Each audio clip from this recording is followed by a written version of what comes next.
Assalamualaikum warahmatullahi wabarakatuh. Perkenalkan, nama saya Rangga Baktiar Irfansyah dengan teman saya Andre Wahyu Setiawan. Kami dari SMP Negeri 7 Surabaya akan mempresentasikan hasil penelitian kami berlatar belakang sebagai berikut. Tempe adalah makanan khas dari Indonesia yang berbahan dasar kacang kedelai dan menggunakan ragi sebagai pembantu proses fermentasi.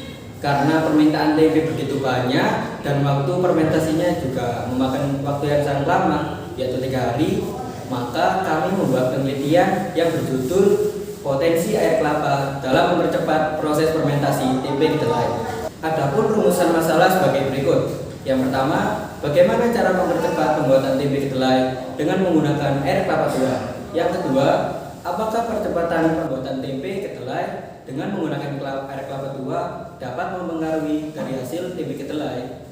Yang berikutnya, adapun tujuan penelitian sebagai berikut. Yang pertama, untuk mengetahui cara mempercepat pembuatan tempe dengan menggunakan air kelapa tua.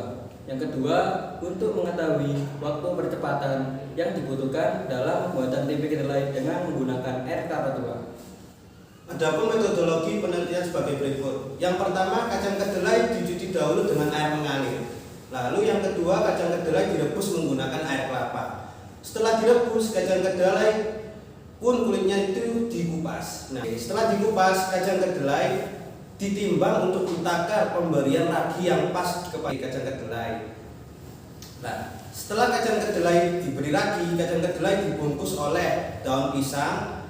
Lalu ada 2 proses yang dimana pengontrolan menggunakan air kelapa tua dan juga pengontrolan yang tidak menggunakan air kelapa tua.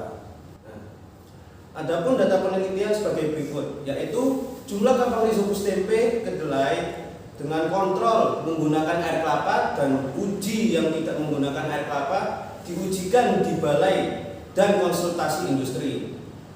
Nah, nomor 1 yaitu kontrol 1 tidak menggunakan air kelapa. Kapang koloni sebesar 2,1 per 10 kuadrat gram. Lalu yang nomor 2, kontrol 2 tidak menggunakan air kelapa. Kapang koloni sebesar 2,2 per 10 kuadrat gram. Yang ketiga yaitu uji 1 menggunakan air kelapa. Kapang koloni sebesar 5,7 per 10 kuadrat gram. Lalu yang nomor 4, uji kedua yaitu menggunakan air kelapa. Kapang koloni sebesar 5,9 per 10 kuadrat gram. Nah, ketika dilakukan uji coba pada pembuatan tempe kedelai dengan menggunakan air kelapa tua, dengan 2 uji coba dan dari 2 uji coba tersebut ditemukan lama pembuatan tempe kedelai 3 hari dengan kandungan kapang rhizopus pada uji coba pertama yaitu sebesar 5,7 kapang koloni per 10 kuadrat gram dan yang kedua adalah sebesar 5,9 per 10 kuadrat gram.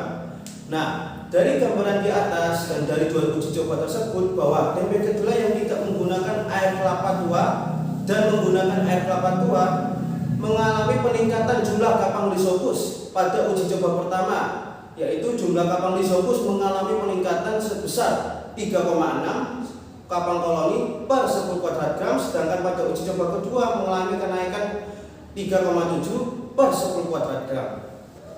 Adapun kesimpulan yang diambil yaitu bahwa dari 2 uji coba tersebut tempe kedelai yang tidak menggunakan air kelapa tua dan yang menggunakan air kelapa tua mengalami peningkatan jumlah kapang rhizopus pada uji coba pertama, yaitu jumlah kapang rhizopus mengalami peningkatan yaitu sebesar 3,6 kapang koloni per 10 kuadrat gram, sedangkan pada uji coba kedua mengalami kenaikan sebesar 3,7 kapang koloni per 10 kuadrat gram. Hal tersebut menunjukkan bahwa dari hasil uji coba percepatan pembuatan tempe kedelai menggunakan air kelapa tua mengalami peningkatan kapang rhizopus. Kalau jumlah kapang rhizopus meningkat, artinya air kelapa tua dapat digunakan dalam pembuatan tempe kedelai. Sekian dari saya, Andre Wahyu Setiawan, dan teman saya bernama Rangga Baktiar Irfansyah. Assalamualaikum warahmatullahi wabarakatuh.